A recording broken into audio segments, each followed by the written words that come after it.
Morning, Market Chameleons. Thanks for joining us for this morning show, Tuesday, January 12th. How you doing, Dima?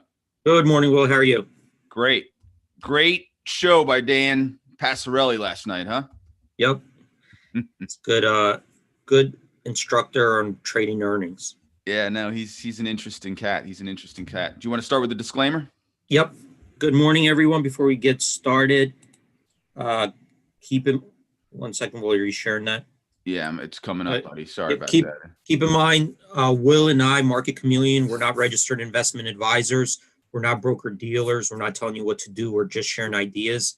If you need professional help, contact your broker.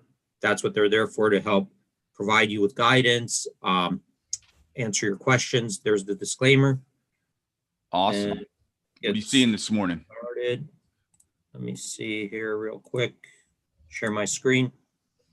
So I think we'll take a look at what's going on in the pre-market hours, what stocks are moving. We'll take a look at yesterday's unusual option volume report, answer any questions you're getting along the way. We'll maybe take a peek at earnings that are coming up in the next 2 weeks and look for some bullish, bearish trade ideas from the options cards. So with that, let's get started. This is the pre-market report. Stocks moving in the pre-market hours. We have the most active stocks, biggest percentage gainers, biggest percentage decliners. Let's first take a look at what's going on in the higher market cap stocks. I'm using this filter market cap to see stocks that are 20 billion market cap or higher. And really quickly, we see 41 made the percentage gainers list, 14 on the percentage decliners list. And at least from that perspective, looks like more favorable towards the bullish side at the opening than the bearish side. Top of the list, Plug. And that is, we've seen that one. We've been mentioning what it was like. At some point, they're about to go out of business. They're like $2 or something. And now see that. Yeah, it was a stock that was being priced like it was going to zero right away. Yeah, and then now look at that, up, it's 13.8%. I'm gonna just click on this to see if that's a new 52-week high. So looking at the 52-week highs, Plug made it. TME, I think that's a Chinese company in the internet music. IC, the exchange, that's making a 52-week high. Goldman Sachs making a 52-week high today. So let me uncheck that. And as you can see, if there's news out there, if we're picking up that there's like a headline news or press release, you hover over that little alerts, lets you read that headline really quickly. If you click on it, you could go to the article, or if you open it up, I'm just going to use Plug here as an example. You get more information. So this is the trading information in the pre-market hours. Let's start here. Closed yesterday, $53.97. Trading right now, $61.67 in the pre-market hours. That's up 14.3% from yesterday's close. Pre-market VWAP, $60.10. This is the range in the pre-market. Trading 3.2 million shares in pre-market hours, float of 464 million, but 3 million shares pretty active. As you can see here, right around this time, kind of took off and holding on to those gains in pre-market. Let's take a look. If you wanted to look at the headline news, it's over here. So I'll let you read it, interpret it. I'm going to go to the gap history. And let's take a look what this stock tended to do after a gap up in the morning. So down here, we have a table. These are the 12 largest gap moves to the upside in the last 3 years. So we have the dates here, the percentage of the gap move. So we see on average, the gap was 9.8% compared to today's 14.3%. So a little bit above that average. We've seen it higher here, 24%. This one's a close one. So this is what it tended to do after the opening. So from the opening to the high of the day, the average move was up 5.5%. From the open to the low of the day, the average move was down 5.5%. So really pretty much even there. From the open To the close of the day, also 50-50. Half the time it was higher, half the time it was lower. Average gain 0.7%. So looks like, on average, the up moves tended to be a little bit higher than the down moves, but pretty much 50-50. This is what it looks like coming out next day, 2 days, week and 2 weeks out after big gap move up to the upside. So this is really quick snapshot of the distribution of returns after the stock had a big move to the upside at the open from a historical perspective. Let's close that. Just an FYI to the chameleons out there. I don't know if everyone saw it in the chat, but Pavel, our chameleon on the ground in Europe, is letting us know Plug has a deal with Renault. I don't know if that's what the news is revealing, but that's so that could be a big, right. So that could be a big, here it is, like Plug power up. With Tesla, people talk about its technology, right? It's battery technology, it's charging technology, it's, and Plug, in a sense, is a competing technology. It's a hydrogen-based battery, I think. So, which is like very interesting technology, because it's, I think, technology that is more environmental friendly, I would think, right, than just a battery. Yeah, that is above my pay grade, Dimitri. I have no idea if that's, but I would agree. I would think that hydrogen is better than the mining that takes place for all the, rare earth minerals that are needed to put the battery. Right. Like overall, when you include, the mining, disposable battery, stuff like that. But yeah. So let me close that really quickly. See, DocuSign is up also 2.4%. Tesla up 2.5%. So you can see here some of the winners in the pre-market hours. Let's come back to the unfiltered report. And I mean, I'm seeing this is a right, this is a unit, so I don't know what's going on with those. I see some lower cap stocks making some big gains. This one had earnings, VOXX, again, $353 million market cap. So some of these lower cap stocks are moving in pre-market hours. If there are no questions on them, I'll move on just to cover more today. Yeah. Okay. Let's see on the unusual option volume report. So these are stocks that had unusual option volume yesterday. I see a few of them that are lower price stocks, so I'm going to filter out for stocks that are above $10. So on the top of the list, we got MESO. I believe this is a biotech stock. So this is what happened yesterday. It was up 31.6%. Looks like the options, they traded 17,400 option contracts yesterday compared to on average daily around 2,000. So that's 8.9 times its average daily option volume. $1.4 million worth of calls traded versus $283,000 worth of puts. Let's just open this one up really quickly. Just show you kind of like, so it'll take you to the options chain. You could kind of see over here where the bulk of the volume is. So this really quickly, you could see most of that volume was on the January 15th expiration. By default, this is the options chain.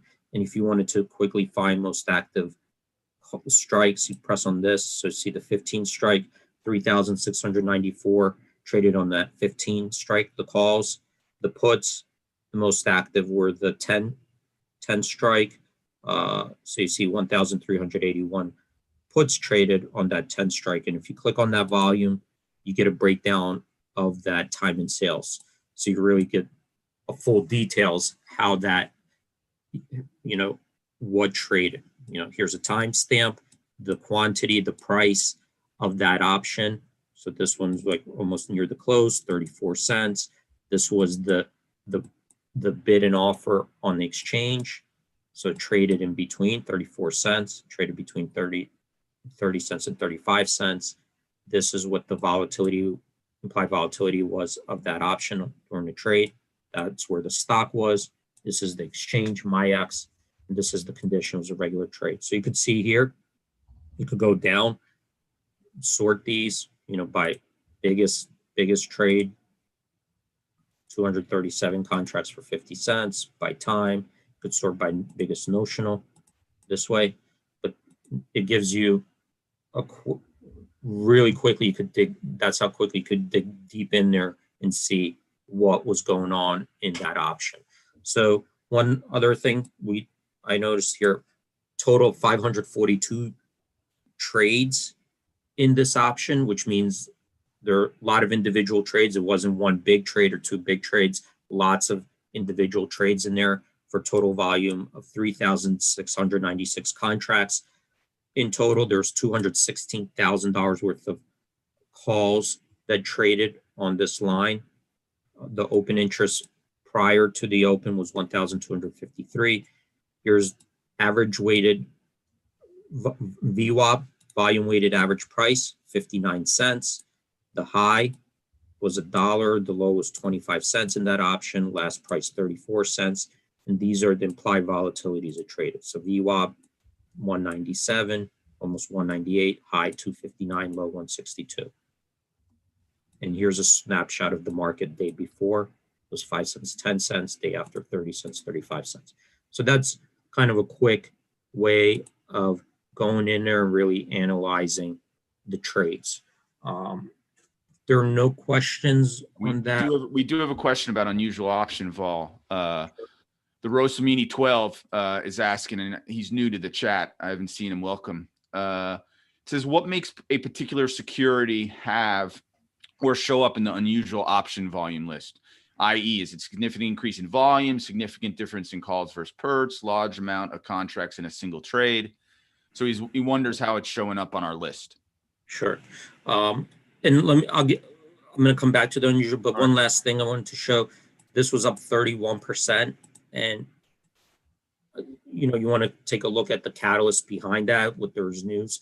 And when you go here, you have all the news. You can look at the press releases or headline news. Press releases are news that the company actually issued, that it communicates to its investors. So you could see here, MESO Blast presents heart failure phase 3 trial results at Investor Health Conference. So one thing I wanted to mention is that we know that earnings are catalyst events, but you could see that these conferences, right, can be huge catalyst events too. 31% move. And that's because at that conference, Investor Health Conference, they attended, here you go, HC Wainwright Virtual Biotech BioConnect 221 conference, right? So even going into that conference, you never know what they're going to say, right? But they happened to release, they had obviously some good data there, and they decided that they were going to talk about that data at that conference, so they gave their, conclusions at that conference, and the stock was up. So that's why over here, when we keep company events, now they might not move on all of them, you never know, right? But just knowing it, that look, they're having, some of these stocks they're going to be at a conference. You could look over here, chief executive officer will present. You never know what they're going to say, so you have to kind of keep that in mind, especially over here. Let me go to biotech catalyst events. So over here, biotech catalyst events, you see a bunch of conferences coming up. All right, these were January 11th, but you got clinical trials, PDFA company events. Over here, very, very important, especially in that healthcare space. So just keep that in mind, that not only do we have earnings, lots of events, that could move that stock. I think like in Tesla, what do they have? Like the vehicle, they announce vehicle productions or something like that. Yeah, they've had, when they're launching new vehicles. I mean, Apple does it the same thing when they're not launching new products. they'll have conferences. Yeah, and then their conferences. I mean, it just so happens that the biotech can lead to some incredibly outsized moves, and there's a whole swath of traders. I mean, I remember when had left the floor and moved upstairs, there were offices of people who all they did was, trade around the biotech events. Yeah. So people, but they have natural resource events, silver events, gold, there are all sorts of conferences, and you've got to dig through and see if there's an opportunity that you want to look at. But it is great when you look at it here and see what the market's implying the move's going to be. Yeah. Right, because over here you get a chance to say right before the conference, right now it's close to it's shown yesterday, heading into the conference here on January 15th expiration, the straddles implied move 9.8 on average. Typically the stock moves at 8 during that period, 8.8%. So you could see you're paying a little bit over the average, but you got you got an event there. And if you know anything about the stock or things they're working on, especially clinical trials coming up, which I don't have time right now to show you, but if you know that and they might announce, it could be a huge catalyst events. And by the way, though, this is who you're competing with, right? People on the street, they have teams that are searching for these catalyst events and getting themselves ready. And you see what can potentially happen, right? So really quickly, I'll just show you here. I don't know anything about this stock, but we can take a look over here on company events. News, company events. So we see here, they got a bunch of studies here, clinical trials, January 21st, something on COVID-19. February, they're expecting, phase 1 study, something pancreatic carcinosis. I don't know how to say that. Don't look at me. You right. So when you have conferences coming up, they have studies already in the works that are due up. Boom, you could see that happens, and people who are doing their homework, just keep that in mind. Yeah, and truth be told, Dimitri and I mean, though we've traded biotechs when we were on the floor, we've made markets in them. We were always looking to, keep our position as flat as possible. But this was built because, and correct me if I'm wrong, D, but you had chameleons asking for this information because they use it to, look. Well, yeah, we have people who just look at biotechs. That's all they do is just look at biotechs and do biotech catalyst events. They keep looking for those.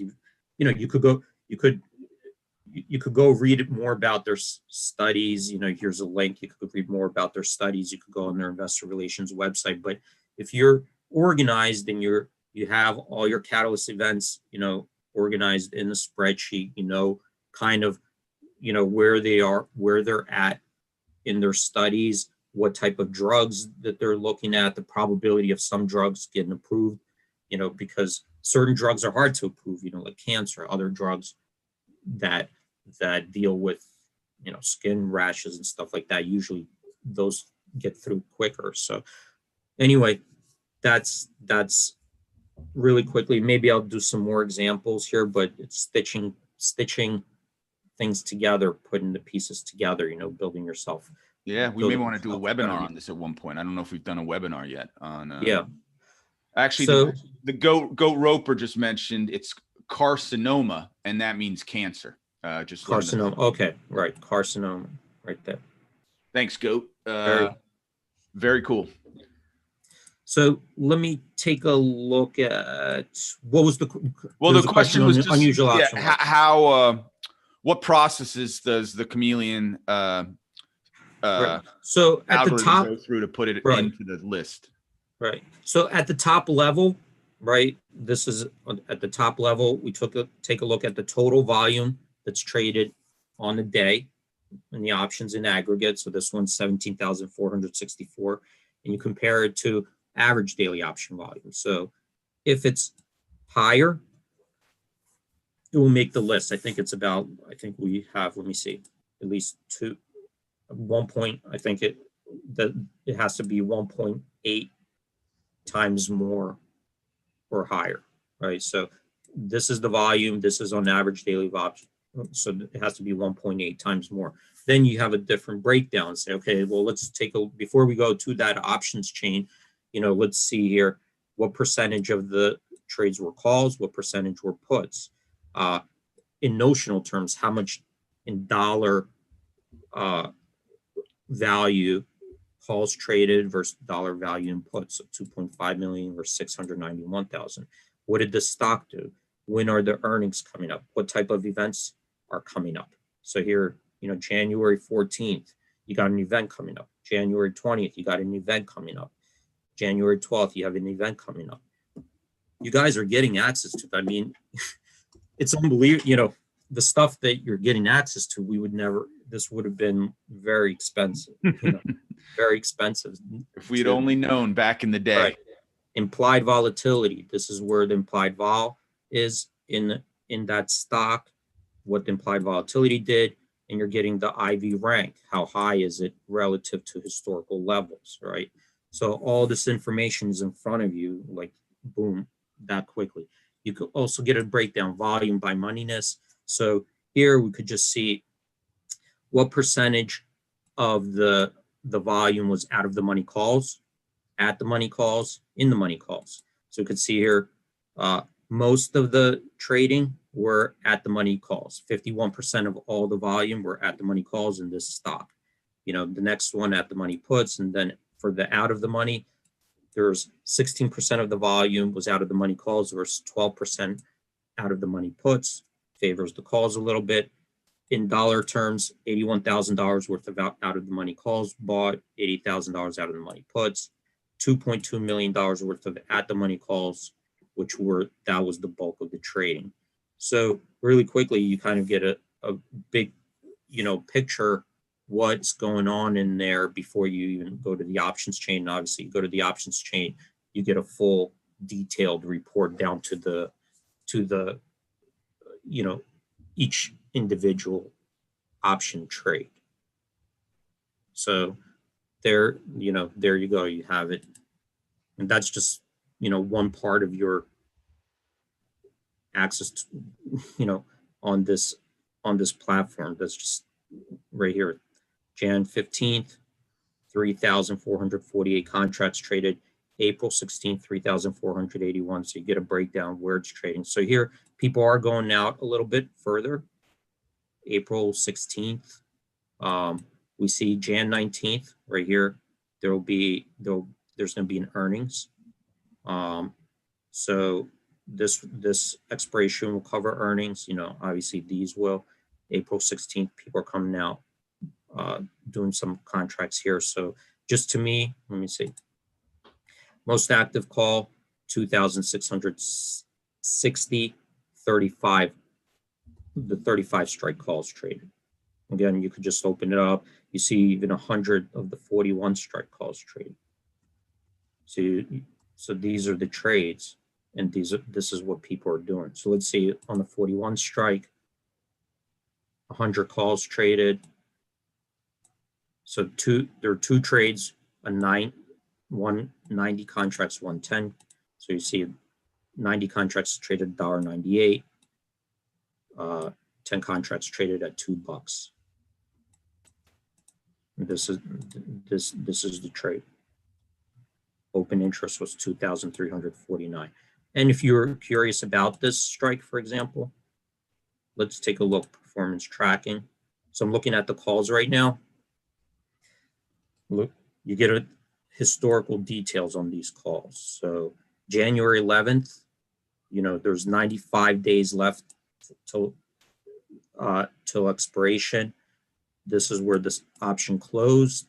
So based on the previous day's close, it was down 18%. Open interest is 2,359. So it went up by 10 from the previous day. So you could see how the open interest progressed historically. How many contracts traded on each day, and the volume and the implied volatility. So you get like a full history right here. And if you want to do the puts, switch it that way. So you could see how fast and how far you could drill down into a specific option. Is there any questions on this, Will? No, everyone's in love with the product. They're saying a lot of good things. We did have, and I wanted to give him a look. Bemos Beats, I haven't seen him on before. Welcome, buddy. He was looking at AIG and wondered if there were any bearish call spreads that were popping up for an idea. So we could look at the summary. Now, these trade ideas are coming from our screener, so we have some preset filters there. And based on those are like starting point trade ideas, right? So I'm going to trade ideas here. The default is the top 3 by theoretical edge. So let's say he was looking for what bear call spreads? Yeah. So one bear call spread came up. So in AIG, it found January 29th, buying the 44 call, selling the 41 call for credit of 65 cents. We think it's worth 53 cents theoretically. So that gives you a theoretical edge of 5.3% and a historical probability of success 73%. All right, so let's take a look at that. I'm going to click on the options chain.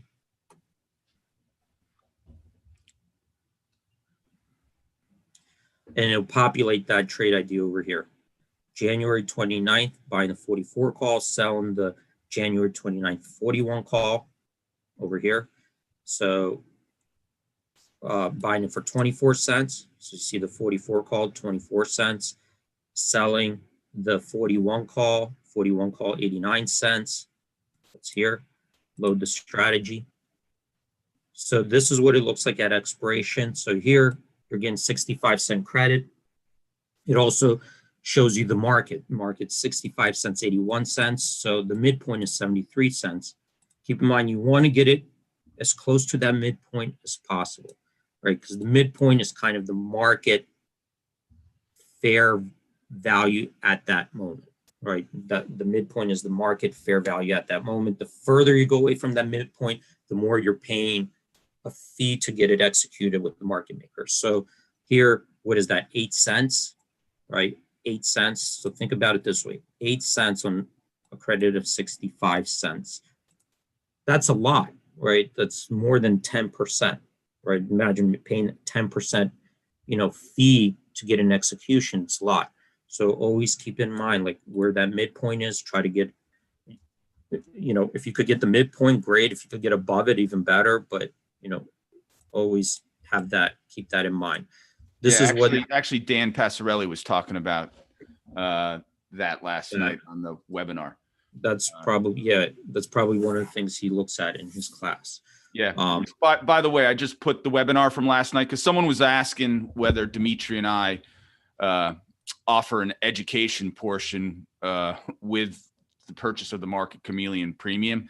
That isn't something we do. We do this live show every day, try to, walk people through with questions here. But Dan actually is an educator.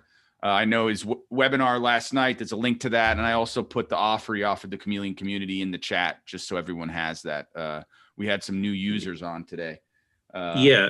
And we try to partner up with educators who use Market Chameleon and, also just educate about, in general, the market.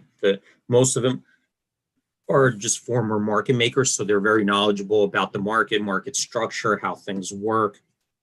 So they could kind of really give people, give them a very good overall understanding of things. But yeah, we have just the Market Chameleon itself as a platform, so we're busy. We wouldn't be able to, hold educational classes. And keep up with this, huh? Yeah, no, it's just thinking about where the time in the day would be for that is hard. Yeah, hard to put. Yeah, but we try to do this, and I think that this is helpful too. And we do this in the weekly webinars, and at this point, that's what we can do. Great job today, Dima. Actually, Pavel was asking about, he watched last night's webinar, and he was asking for us to look, this is for maybe another show, time spreads around earnings. All right, so we'll do an example one tomorrow. Yeah, cool. Yeah. All right, everyone. Great job. Thanks so much, Dima. All right, thanks, everyone. Have a good trading day. Stay safe. Hope to